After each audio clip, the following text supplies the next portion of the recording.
Olá, estudante. Tudo bem? Eu sou Eliane, sua professora de Geografia. Nossa aula é para o 9º ano do ensino fundamental e nós vamos continuar passeando pelo continente europeu. Nós vamos falar sobre a população da Europa. Vamos conhecer um pouquinho sobre os povos que nos colonizaram. Interessante, né? Porque quando nós falamos da população europeia, nós não podemos esquecer que o brasileiro tem um pé na casa grande, um pé na senzala e a cabeça na mata. Quando eu falo da casa grande, eu estou falando do europeu, ok? Senzala dos negros, cabeça na mata dos índios. Não esqueça, conhecer a população da Europa, você vai conhecer um pouquinho dos seus ancestrais. Vamos nessa? A população da Europa, ela é majoritariamente uma população de idosos. Então lá só tem velhinhos? Eu disse que é uma população de idosos, mas nós vamos conhecer por quê. Tranquilo? A população europeia, principalmente da parte ocidental. Nós vamos falar as características, lembrando que existem variações, diferenças, mas nós estamos falando principalmente dos países que fazem parte da União Europeia, dos países que receberam influência do capitalismo norte-americano, certo? A parte ocidental da Europa.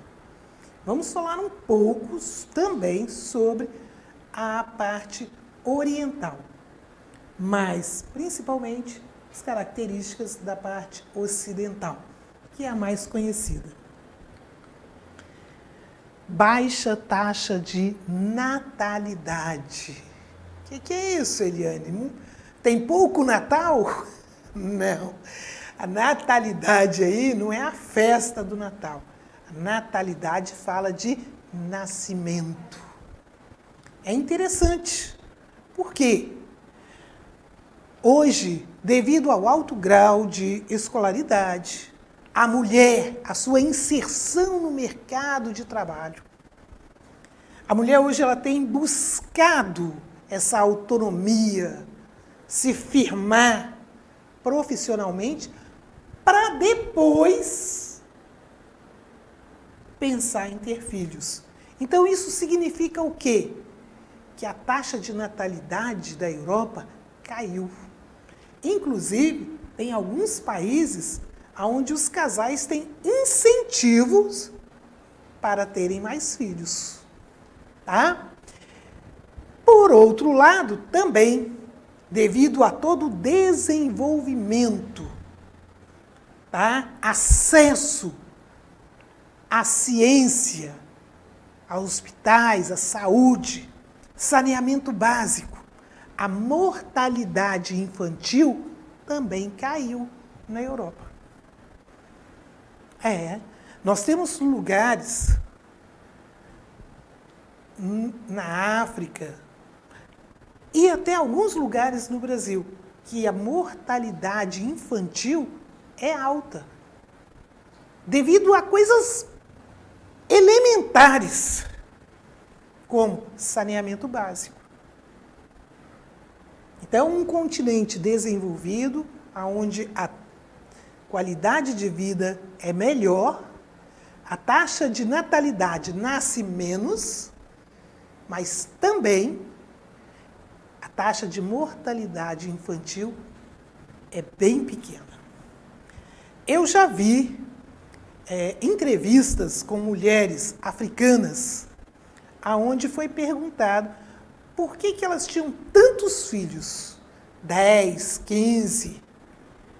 E uma das respostas me chocou profundamente.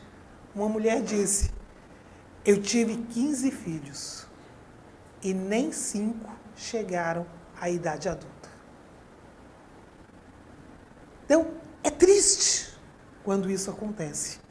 E isso é algo que na Europa praticamente nós não temos. Elevado número de idosos. As pessoas estão vivendo mais, naturalmente. E por quê? Alta escolaridade. É interessante que no Brasil, por exemplo, é comum um jovem, aos 19 anos, já estar ingressando no mercado de trabalho. A idade média na Europa, aos 25, ele está começando a procurar o seu primeiro emprego. Começar a se ingressar. Por quê? Ele vai fazer uma faculdade, ele vai fazer uma especialização, se graduar, pós-graduar, para depois entrar no mercado de trabalho. Então, o nível de escolaridade é alto. Elevado IDH, Índice de Desenvolvimento Humano. Nem todos os países europeus, nós já vimos sobre isso, têm expressão no cenário econômico, mas tem muita qualidade de vida. E o que mede a qualidade de vida? O IDH. Porque o IDH, ele vai buscar a taxa de natalidade e a taxa de mortalidade infantil. Ele vai buscar também a expectativa de vida. Quando eu falo que tem elevado número de idosos, a expectativa de vida é alta. Tem países do norte da África que a expectativa de vida são 45 anos. Eu já estou fazendo hora extra nesses países. Então, olha bem, por quê? Muitas das vezes, guerras, a qualidade de vida, que não é boa, não tem saneamento básico, não tem acesso a hospitais, saúde. Então, quando nós vemos esse quadro, nós percebemos que a qualidade de vida dessa população é boa. Elevada renda per capita. O que é isso? É o PIB do país dividido pela população. A riqueza, PIB, Produto Interno Bruto. É claro que num país, por exemplo, igual o Brasil, isso aqui não é verdadeiro. Porque se eu dividir a riqueza que o Brasil produz por todos os brasileiros, eu vou perceber que a grande maioria não tem esse nível. Mas essa desigualdade social, ela existe na Europa, mas ela não é tão intensa como em países como o Brasil e os países africanos, por exemplo, da América Central e até mesmo da América do Sul. Então, nós percebemos que, embora exista disparidade, diferenças, elas não são tão gritantes. Tá certo? A Europa é um continente que apresenta as menores taxas de crescimento vegetativo. Por que, Eliane? Lá tem pouca floresta vegetal? Crescimento vegetativo é o crescimento natural da população. E aí eu quero que você pense agora comigo.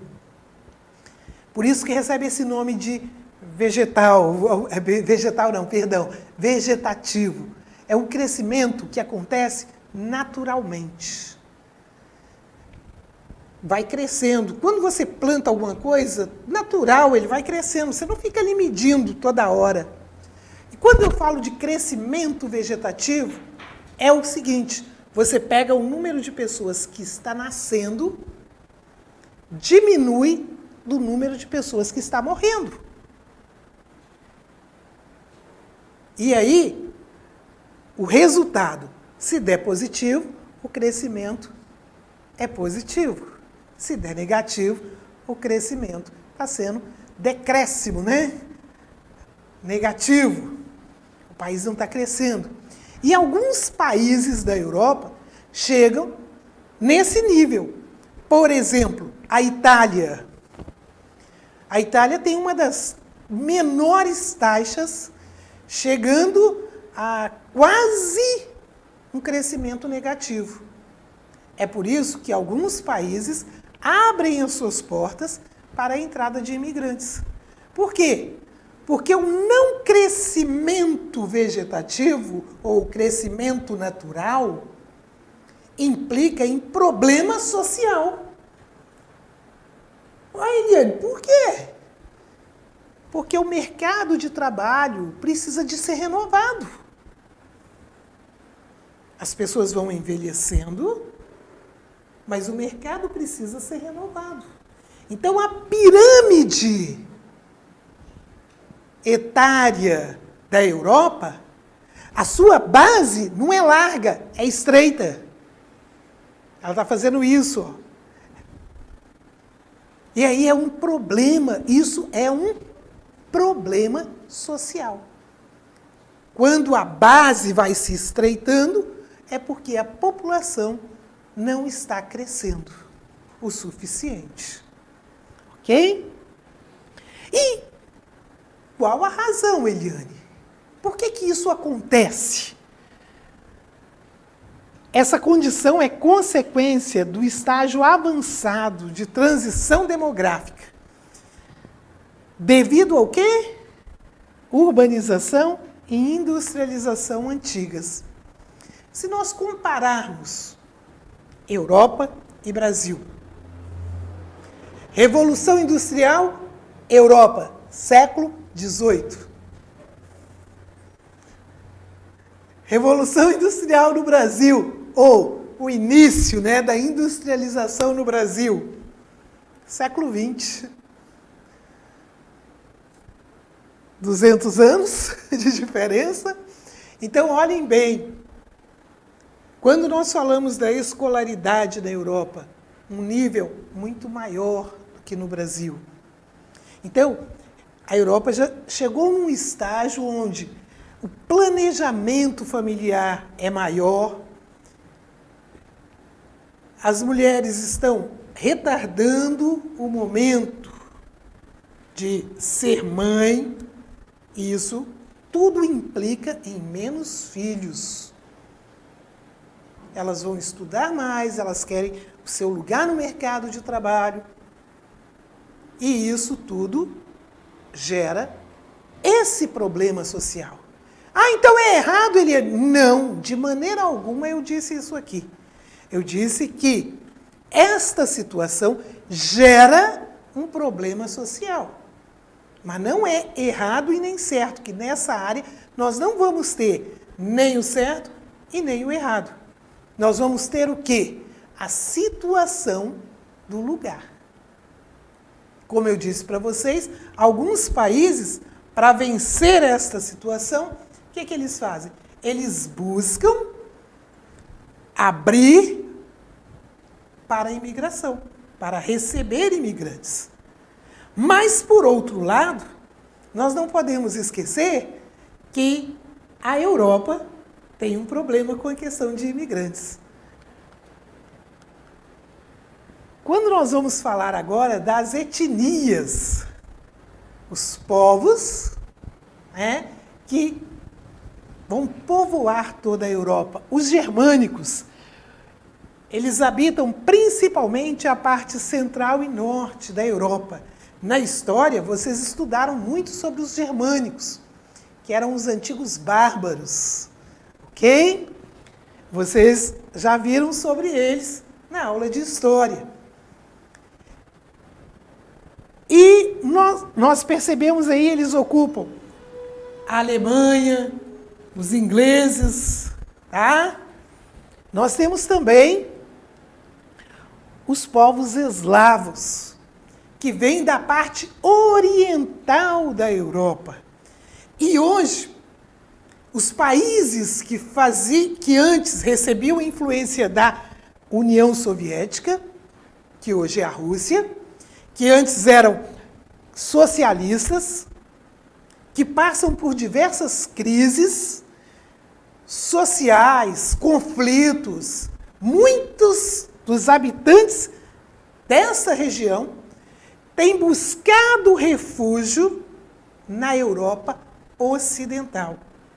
E isso tem causado, inclusive, conflitos, ataques. Nós temos visto nos nossos jornais. Tá? São povos que receberam influência cultural muito grande dos russos. Mas engana-se quem acha que não existe variedade cultural, linguística no meio dos povos eslavos. Tá? A etnia eslava, mas não é um povo só de uma cultura, não. Tem línguas diferentes, tem culturas, costumes, ok? E, muito importante, principalmente para nós, os latinos, povos que habitam predominantemente a região da Europa do Mediterrâneo, ou a Europa mediterrânea, certo? Povo alegre, não é isso? E, principalmente, né, os povos que nos colonizaram. Tranquilo até aqui, pessoal? Espero que vocês tenham gostado, até porque são os nossos ancestrais, tá certo? E, por favor, não esqueça de acessar a plataforma SMED-GV. Basta apontar a câmera do seu celular para a imagem que aparece no canto da tela. E se inscreva no nosso canal do YouTube, ok? SMED-GV. Tchau, tchau!